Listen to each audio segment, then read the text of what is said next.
ফুলবাড়িয়া সাভার উপজেলার ফুলবাড়ি ইউনিয়ন ভূমি অফিসের অন্তর্গত শ্যামলাশী কলাতিয়া এলাকায় যে আমাদের সরকারি অর্পিত সম্পত্তিতে যে অবৈধ দখলদার আছে, অবৈধ দখলদারদের নোটিশ দেওয়ার সময় তারা অতর্কিত হামলা করে আমাদের ইউনিয়ন ভূমি উপসহকারী কর্মকর্তা জাহাঙ্গীর আলম এবং আমাদের আমাদের উপজেলা ভূমি অফিসের সার্ভেয়ার জনাব আব্দুল করিম এবং অফিস সহকারী শাহরিয়ার আকাশ এখানে উপস্থিত ছিলেন।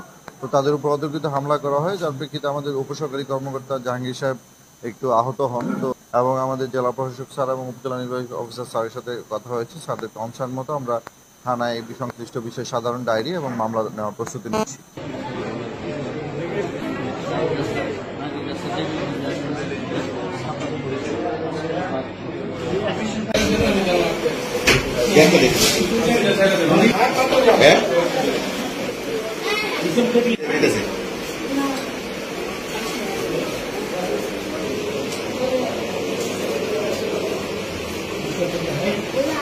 আচ্ছা, বাইরে কাজ করুন।